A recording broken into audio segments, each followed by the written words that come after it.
同学们，大家好。在我们的上一个主题呢，给大家介绍了什么是 MTK for ARM，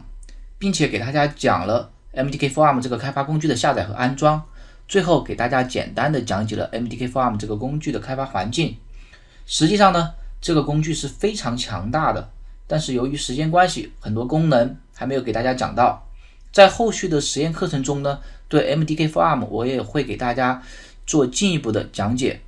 但希望大家在课后时间呢，能够多摸索这个工具，试一试它的其他功能。如果有不清楚的地方呢，大家可以先查看它的帮助文档。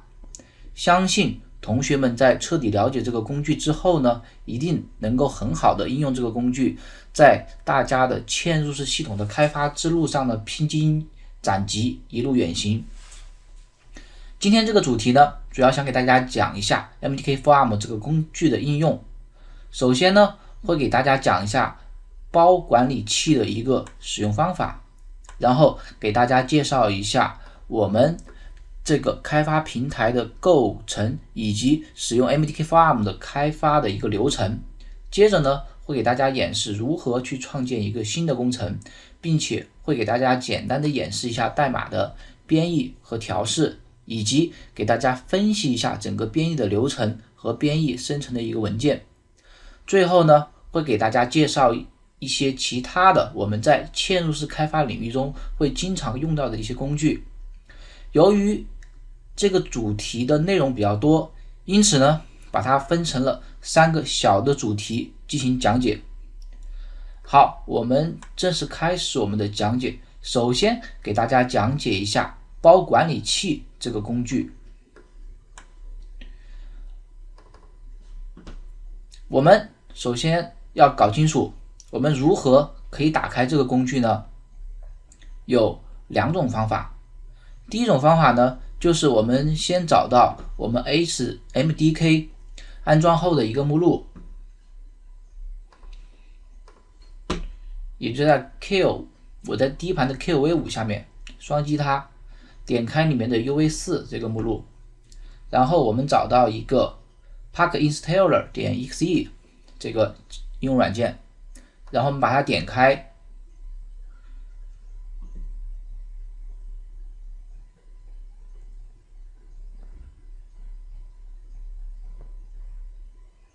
好，就打开了这个工具了。然后还有一个办法呢，就是直接先打开我们的一个 KillV5 这个工具，也就是我们的这个开发工具的一个主界面。打开以后呢，我们点击这个按钮 PackInstaller， 我们点击它以后呢，这个工具同样的，我们这个包管理器也被打开了。好，我们看一下我们打开的这个包管理器的这个界面。首先呢，它弹出了一个提示窗口，它会提示你这个包管理器的功能就是在本地计算机进行软件包的一个管理的，以及在后面的它对这个包管理器中的提供了哪些窗口进行了一个说明。好，我们来一起看一下这个包管理器提供的这4个窗口。首先我们看它的左边的第一个标签 Packs， 这个是它的一个包窗口。包窗口呢，主要是用来列出和管理以及安装软件包。大家看在这个 Packs 里面呢，这个绿色的，大家看这个绿色的这个图标表示已经安装的一个支持包。大家看这个包是我们在安装完这个工具以后就默认安装了，也就是它的一个 CMSIS， 也就是它的一个 Cortex 微处理器的一个软件的一个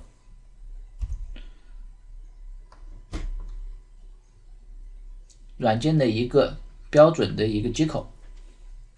标准。我们还安装了哪些包呢？我们可以看一下，还有这个版本 K40的一个 DFP， 还有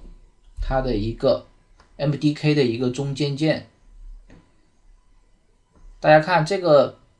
包管理器这个标签下呢，主要有3个列表。第一个列表呢表示一些包的名字，第二个呢表示当前这个包可以执行的操作。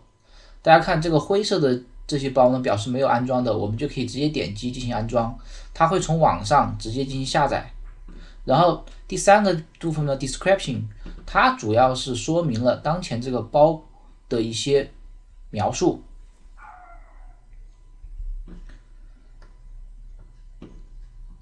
好，包管理器呢，我们再给大家看一下这个 CMSS， 我们把它点开，可以看到2个版本，当前已经安装了 4.2.0 这个版本以及 3.20.4 这个版本。然后呢，点击这个 remove， 我就可以，假设我不需要这个版本，我就可以把这个版本给删掉。这个是表示它以前的一些版本，我们没有安装。如果大家需要的话呢，可以点击这个安装按钮进行安装。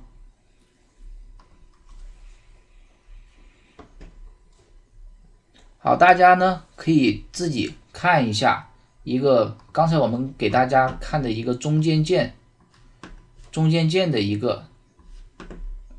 支持的一些版本，这里面呢就不给大家多做介绍。然后第二个呢就是它的一个这个 examples， 是它的一个实例窗口。这个实例窗口呢主要是用来列出一些实例的一些工程，并且呢可以复制和加载我们这些测试样例。大家看在这个 action 里面有一个按钮，它是一个 copy 写的一个 copy， 在后面呢是它的一个描述，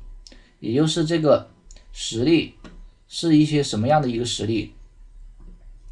这里面呢我随便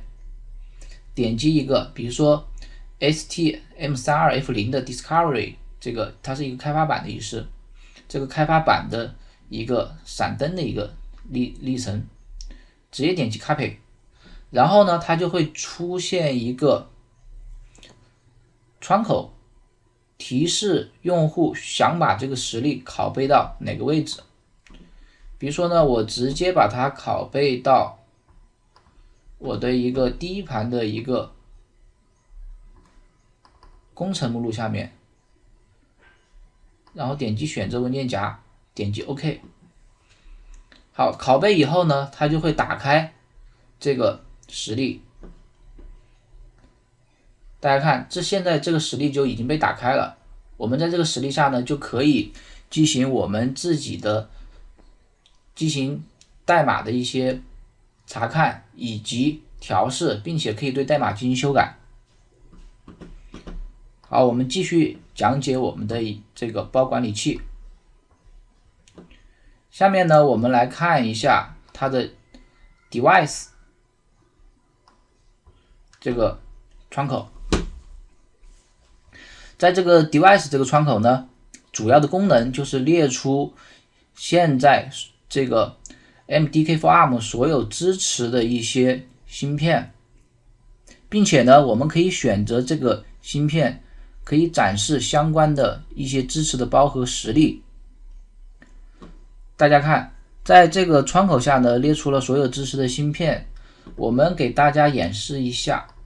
这个 STM32F4 系列的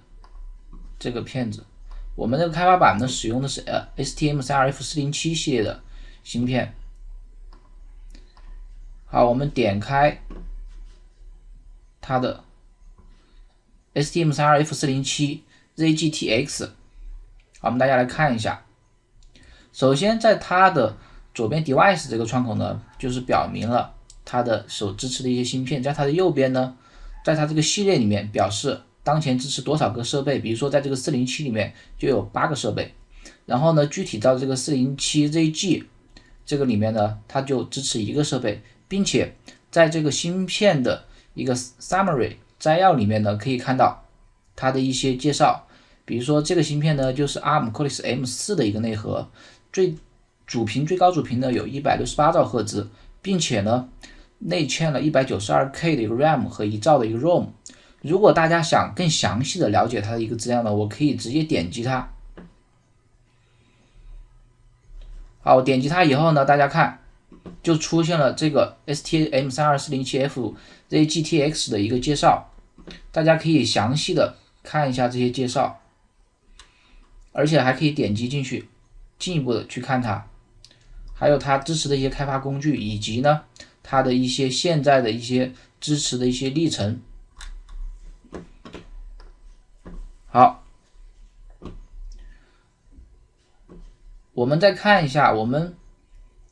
刚才选中了这个 STM32F407ZGX 以后呢，这个 Park 它的里面的包呢，就刚才又列了很多出来，对不对？现在就只有这么几个了。这么几个呢，表示就是它的包对这个芯片的一个支持，就是这几个包呢，就是跟这个芯片是相关的。比如说它的 CMSIS 呢，它这个版本的 CMSIS 呢是可以支持这个芯片的，然后呢，它的中间件，这些中间件呢也是可以支持的，还有它的一个 STM32F4XX 的一个 DFP， 它表示什么意思呢？表示当前这个 Killer 它的，你看它这个版本，我们现在 2.2.0 这个版本，大家可以看一下它的一个 description。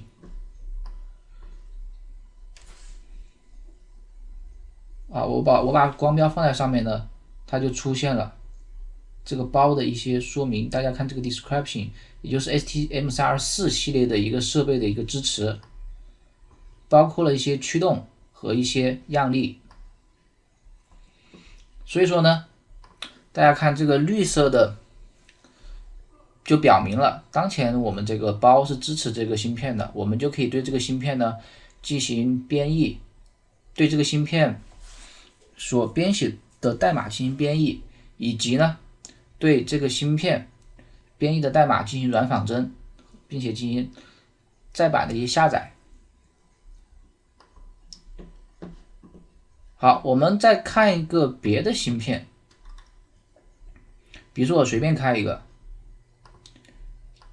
大家看这个颜色呢是灰色的，灰色的表示什么意思呢？灰色的就表示当前的包还不支持这个芯片，然后我们可以点击一下，大家看这个 SN32F7 的杠 DFP 我们是没有安装的，所以说呢，当前这个包是没有的，就这个包是没有的，也就是我们无法去对这个芯片所编写的代码进行编译和调试，我们需要点击这个 Installer 对它进行安装才行。好，我们接着呢看一下它的一个 board 的这个窗口。board 呢表示一些板级支持包，也就是大家看这有很多，比如说这有个 board， 还有这些都是一些它的一些开发板，有很多是芯片厂家直接提供的。这里面呢，大家看这个我已经安装了 STM32F400 系列的这么一个开发板的一个支持包，这里面呢后面的 summary 会有对这个开发板的一个说明，在它的 device 下面呢会显示当前所支持的一个具体的一个芯片，也就是 STM32F407IG， 而在它的相关的一些设备呢也列出了它可以支持的一些芯片。好，对这4个窗口就给大家讲解到这儿，然后呢我这里面想给大家讲解一下我们如何去添加一个包。好，我们看一下，我们假设我们要给这个 STM32F1，这个是已经添加了的，那我们就找一个没有添加的，比如说我们找一个Atmel 的一个片子，比如说 SAM4 系列这个片子，大家看它是灰色的，对吧？然后就表明呢我们这个芯片的一个支持包当前是没有的。